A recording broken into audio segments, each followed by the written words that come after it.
Okay, so right here we got our hands on an ARB, like a takeout or a return. It's in pretty good shape. Maybe even a bonded seal was bad, but everything's been fixed. I'll show you how to fix that on another video. So we have a bearing on here. It's in pretty good shape.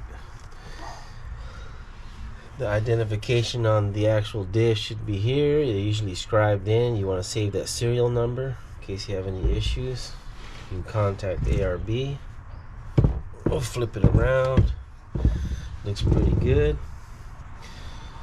So now, this is in the older style. They now have moved to a black line, airline. So this is the blue line. Just slightly smaller, but operates just as well. And here we got the kit. We have our seal housing. You always want to inspect it before you get started. Make sure there's no pinholes or leaks, or the line didn't get bent or damaged during shipping, which could happen sometimes. Check all the grooves for the O-ring. Everything looks pretty good. We'll set that aside. We have the O-rings that go in the seal housing. These looks like our switches, the solenoid for the compressor. There's some switch covers. The shims we need, or actually this would be the master shim.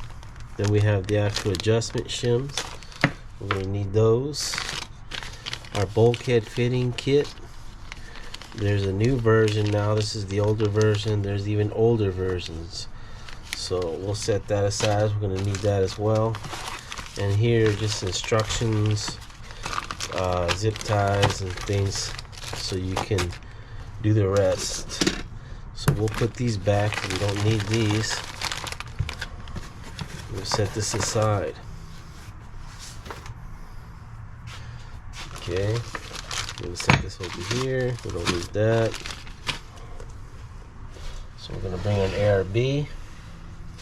So normally when you get a new ARB or a new diff in general, you want to make sure that there's no burrs here. Same with the ring gear. Make sure you don't have any burrs or anything like that. So you can either run a stone or a file.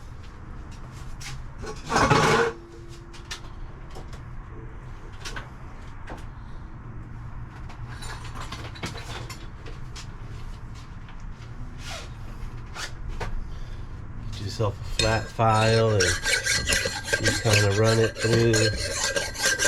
Make sure you file any kind of burrs out. Alright. Same here. Want to make sure that everything is filed flat. No burrs. Everything looks good. Make sure you get rid of that dust.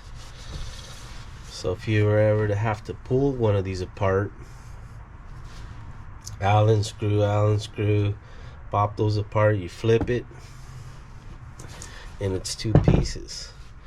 This half would separate. So before you would do that, you'd want to mark two areas in the two halves to make sure you don't mix them up or shift them.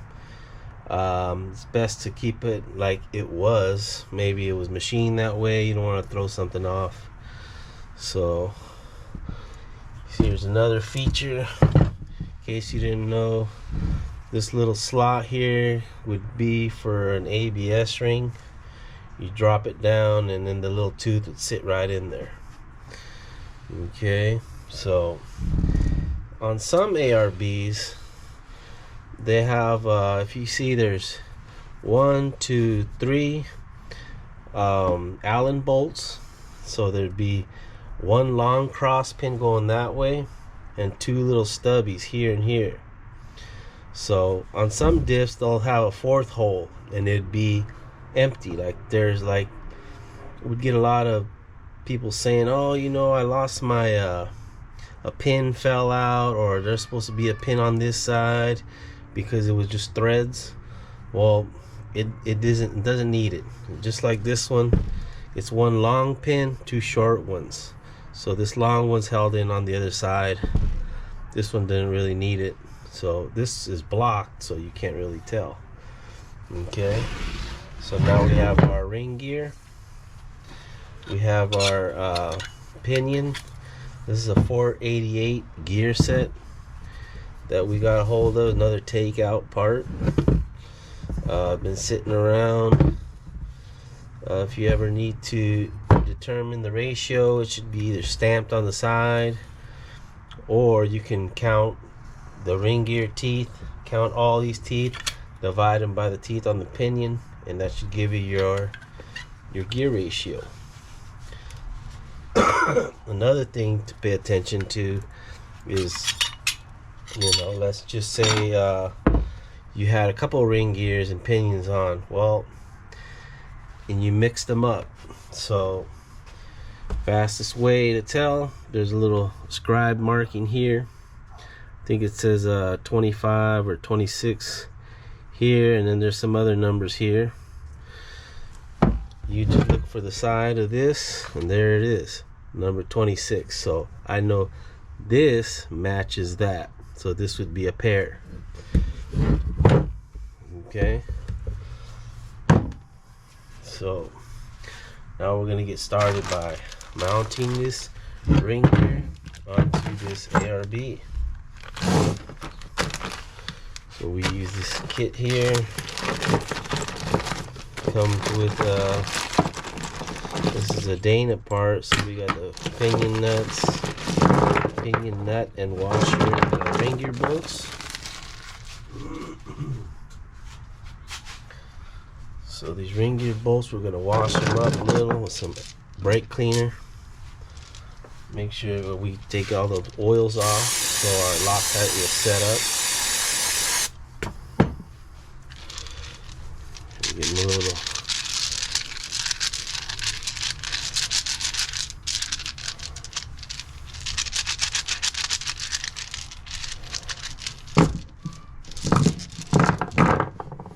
We're gonna let them sit. Should be 12. There we go. So now we're going to make sure that we clean this little surface as well. So before I started, let me move these over here.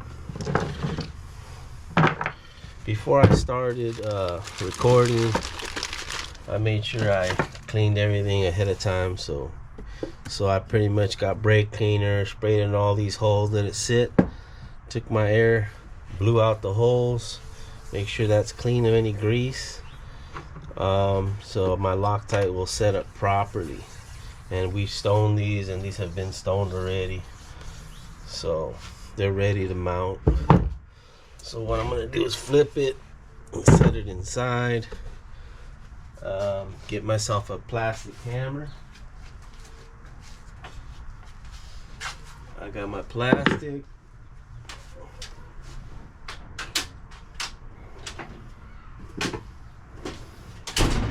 Then I got a heavier plastic hammer.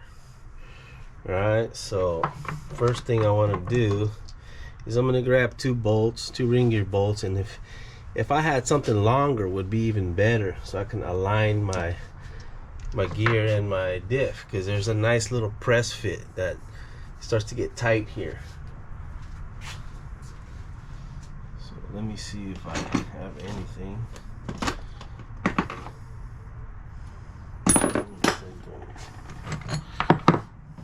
Maybe this. No. Okay. So we're gonna go with the two ring gear bolts. So we'll do them opposites of each other.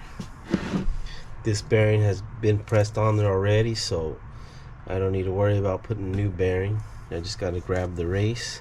So we're gonna lift. I kind of try to align it by eye. I'm gonna bring it back. Use a little bit of my stomach. Try to keep it as even as possible. I'm gonna thread it in.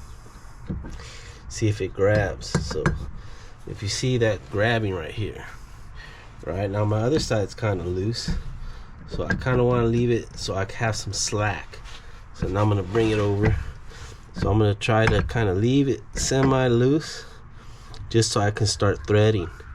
As long as I get both sides started, like this one feels started and so does this one. Now I'm aligned, so I'm going to snug them up with the socket, flip it, and then I'm going to tap it to make sure it's down.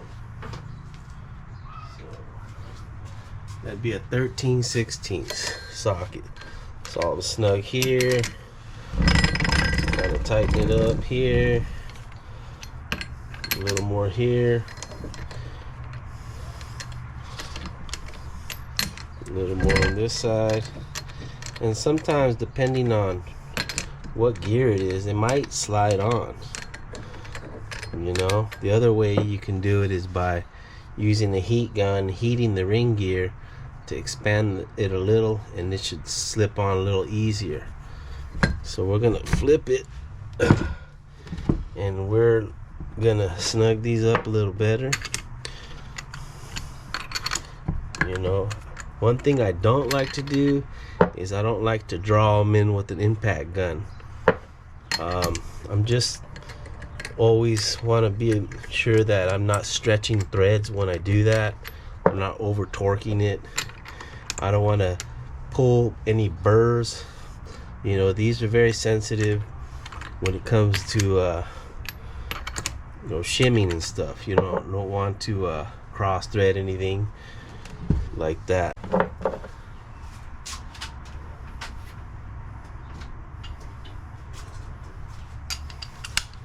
So now I'm gonna snug it up here.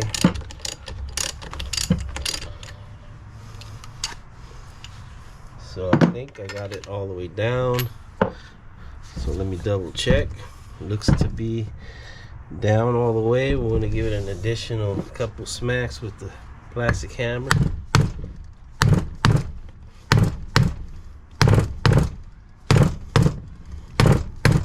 Feels like it's down. We're gonna take a look.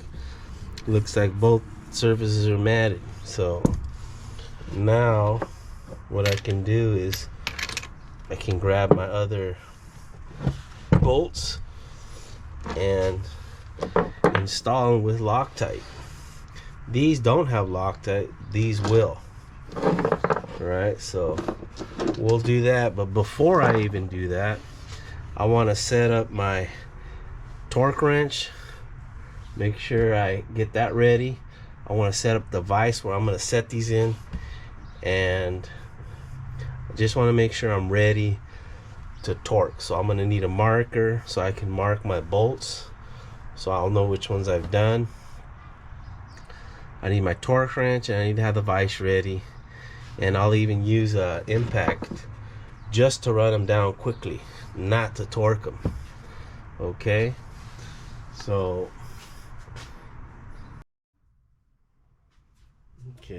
at this point I'm ready to Loctite my ring gear bolts. I have my red Loctite here, my 13/16 socket on my gun. I got it on low speed so I don't over torque anything. I have my torque wrench already preset. The gear is already pretty much mounted to the diff, and I still have my 2 ring gear bolts that I use to pull to knock the diff in. Remember, I don't want to use that. I don't want to impact it and draw it in, because I don't want to stretch threads or damage anything or cross thread anything. I always do it smooth, tap it down, you know, a little more, depends on your technique. So at this point I'm going to start Loctiting my bolts. I've already pre-washed them, and then the last 2 I'll take them out and put them in before I torque. So I'm gonna have a paint pen or a marker, so let me make sure that's working. Okay, so I'm just gonna hand start them at first, and it should be a lot easier since you've already aligned the ring gear with the bolt pattern, right? And I want to move quickly because I don't want my Loctite to set up and I end up breaking the seal or the Loctite, period. So I'm moving as quick as I can. I'm gonna leave these just started, and I'll take out my other bolts that are not Loctited since it's already down. I need to Loctite that one. Oops, let's get pulled down. And that one. So we'll put those back in here in a second. And you can see that it's a little not that snug, which is a good thing. Okay. So I just want to, just until it stops.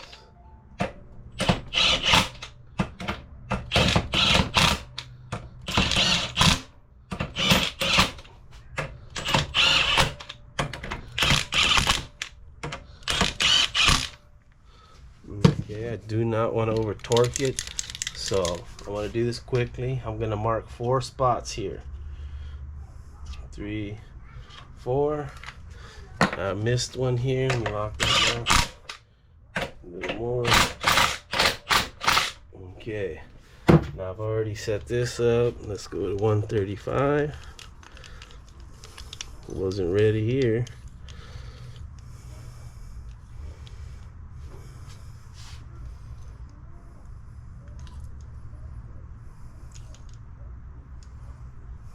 Okay. So now I'm gonna crisscross, just like you would a tire or a rim. So I'm gonna torque 1, come across. Okay, that's another one that I painted. I'm gonna go this way, so it's still got some room. Got that one. Okay. That guy. Okay, then I'm gonna come and I'm gonna do 2, 2, and 2. 1, 2. 1. So still got a little bit to go.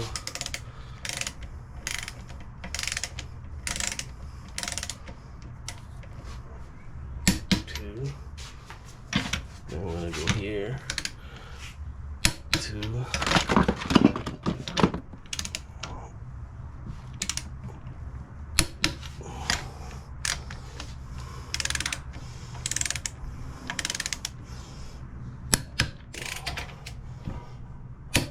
Okay, and that should be it.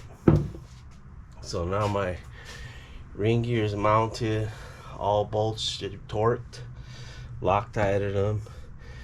Now all I gotta do is install it, you know, finish putting the bearings on so I can take this out. You know, this is a good technique I learned with is marking all 4 bolts. That way you go 1, 2, 3, 4. Then I go 1, 2, 1, 2, 1, 2, 1, 2. And if you're not, don't want to be even sure, do the whole circle. Okay. So now we're ready to go.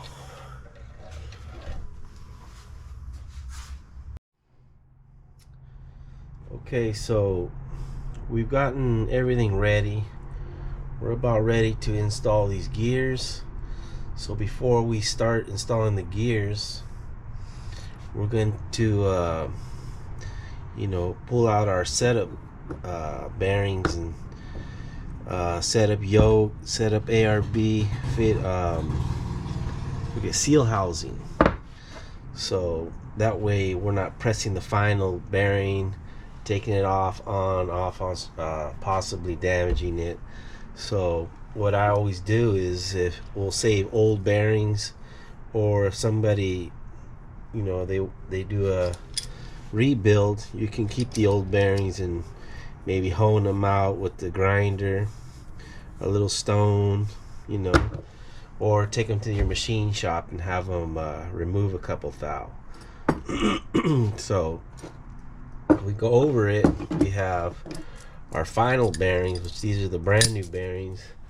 You can see, you know, they're not gonna slide on, you're gonna have to press them on. So we have our 2 carrier bearings, but the underside of this ARB already has one, so we may just use the race. This is pretty much new as well.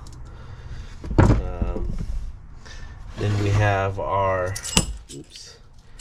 pinion bearing and race for the depth or position, and our outer pinion preload bearing. So we're gonna knock this race in. Actually, we're gonna press this bearing in first and probably knock the race in here a little bit later. So these are our final bearings, so we're not gonna use them right now, so we'll set them aside. So let's go over our setup bearings. Okay, so here's a carrier bearing that's been kind of bored out a little. You know, it just slides, has enough slide to be able to put your shims and make your adjustments. So I got one for that side, one for the other side. Let me turn this ARB around. So I don't need the bearing right now, so I'm going to set that aside. But the race sits right here. Then I have my setup seal housing, which all it is same thing, maybe a damaged line, or the customer broke his diff and got a new one, so the old one was, maybe the line was ripped or whatever. If you can get one, and then you just break it off, and you know, your shims go under here. Let's say like here's your ARB shims, you're gonna set it down that way, right? I don't have any O-rings or anything in there, so right now I'm just gonna use it to set up. So it's removable. If I need to take it out as I go in and out of the housing, I'm not damaging the brass or copper line. So if you don't have a choice, well, I guess you're gonna have to use that. But if you happen to have a broken or a spare one, you know, it's worth it. So that would be our setups for our ARB, or just any Dana 60 differential. You know, remember, they slide off and on. Then we have our pinion bearing setup, which, let me move this out of the way. We have our pinion bearing. So normally what I do is I would press my pinion bearing on all the way, my final pinion bearing, and I have this. You can go 2 ways. There's pinion shims that go behind this race and behind the baffle. So I had this machined out a few thou, so it slides in and out. Or I can press the final race into the housing and use this, which is bored out, and it slides in and out as well. You can see, so a little tight. So I'm gonna go the slide route with the race. So right now I don't need this setup bearings. So having something like that is good if you got to rebuild, and or you change your gear ratio and you want to just pop the bearing off, make your shim adjustment there, and not mess with the position or depth adjustment on the shims. Okay, so this is my setup race. Then I'm going to use that, and then I have my outer bearing. So the race I'm going to knock in, and this one you're going to shim here, and that's set. So it slides pretty easy. Same thing, you can either bore it out with a stone or have it machined, but it makes things way easier. All Alright, so I got my setup pieces here. Then I got a setup yoke, which is a yoke that was about to be thrown out. Why not save it, make it a setup part? So you can see it's got grooves where the seal surface would be, so pretty much no good, but it works for setting up, you know. So same thing here. I got a nut that I use for setup. It's not a lock nut, so that works out. But if you have an old pinion nut, maybe even save that. You know, you can even grind off the locking part of it. But better to get a full-size nut. Okay, so that would be our bearing setup. Our setup bearings and stuff. So we'll set this over here. We'll use that a little later. So now we're gonna kind of go over some of the things that you're gonna need to get started. So I would say what I like to do is have a carrier and pinion side on my bench here. I usually, if I train somebody, that's what I have them do, so they don't get mixed up. Usually I do carrier pinion because this is the way I'm facing the housing.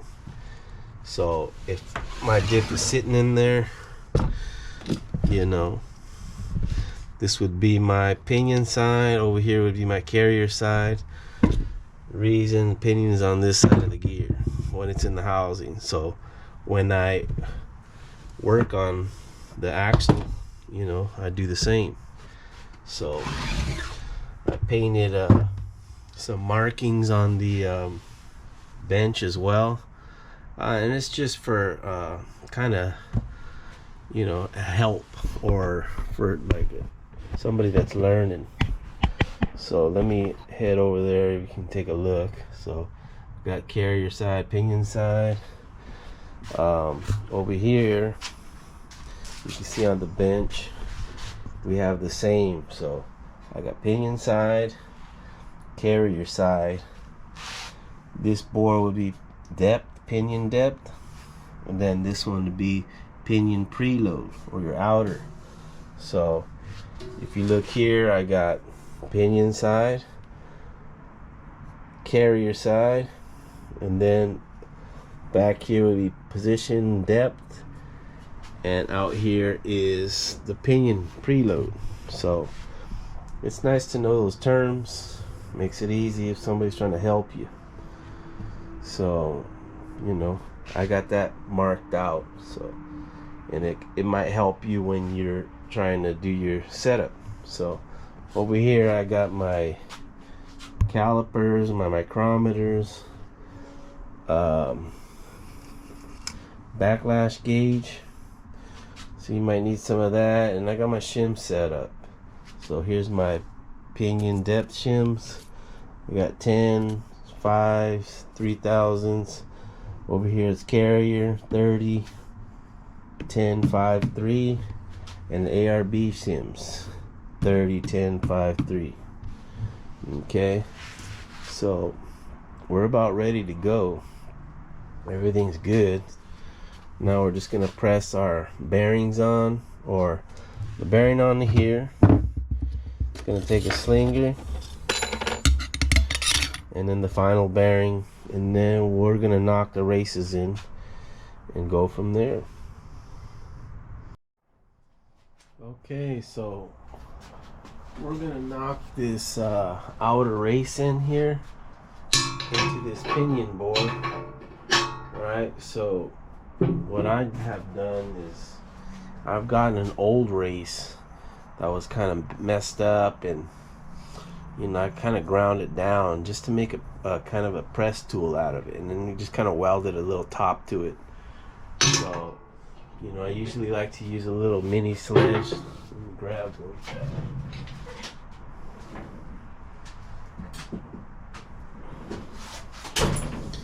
And I'm gonna knock it in.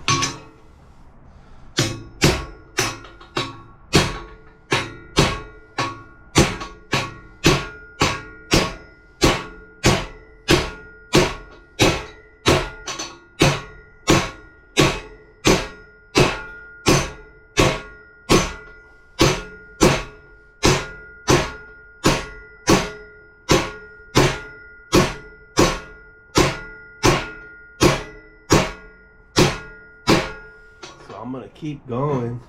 It's almost down. Once you get it all the way down, you're gonna feel a change of like more of a bounce or a change of tone as you're hitting it. You don't want to jump out, so go until you feel that change. So right there, I just hit it. Okay. So now that that race is in, we can kind of start going on the rest of this. So I'll set this aside. I don't need it anymore. Now let's take a look. See how that looks. Alright, so you see the race in there. It's nice and solid. This is where a seal goes, and let's get moving on the rest of this. Okay.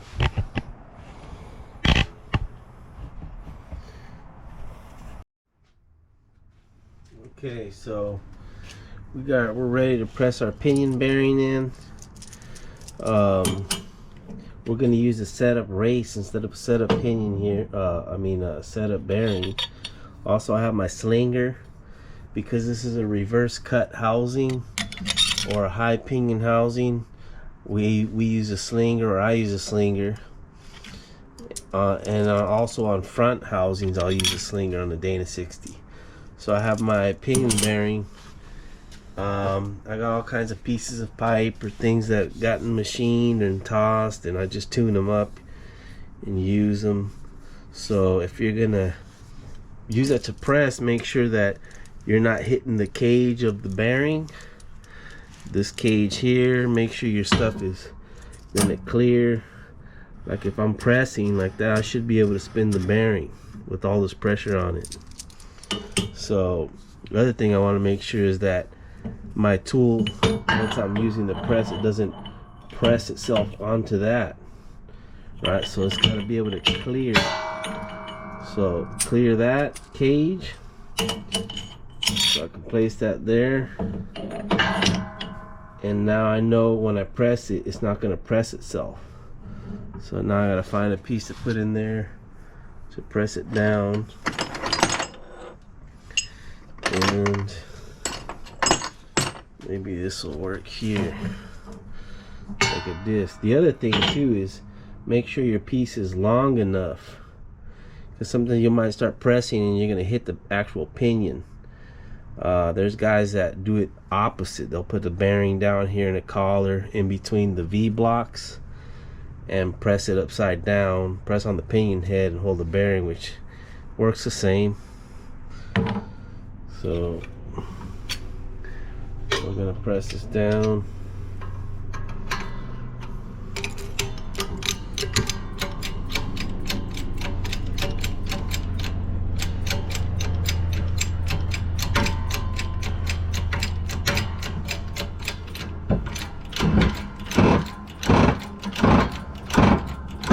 So like I said, as I'm pressing, I should be able to spin the bearing. That means I got movement here. I'm not gonna damage that. And as I'm going down, sometimes the press may shift a little, or your part may not be 100% true. So you can just kind of let off a little and let it straighten out. You see how it just shifted? So let's finish that up.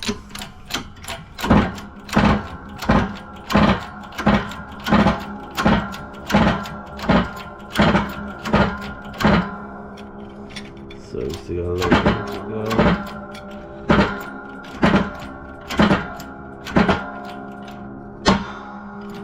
So right there, I think I just hit bottom. So I'm gonna give it maybe 1 or 2 more pumps. 1, 2.5. My bearing's still spinning, and I'm gonna let go.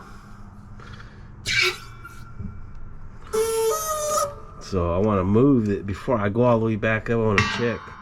Did I hit pinion thread? Looks pretty close, right?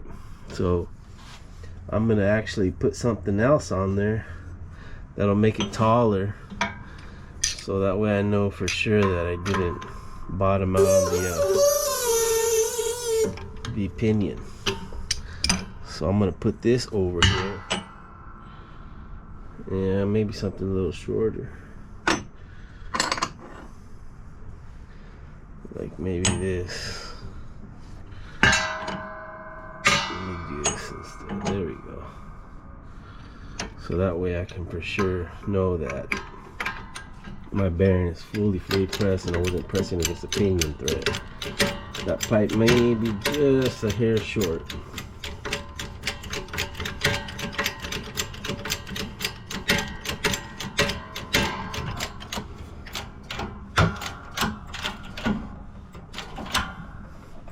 Okay, feels good. Bearing spins will let go. I think we're about done. So I'm gonna lock this back up. Remove these press pieces.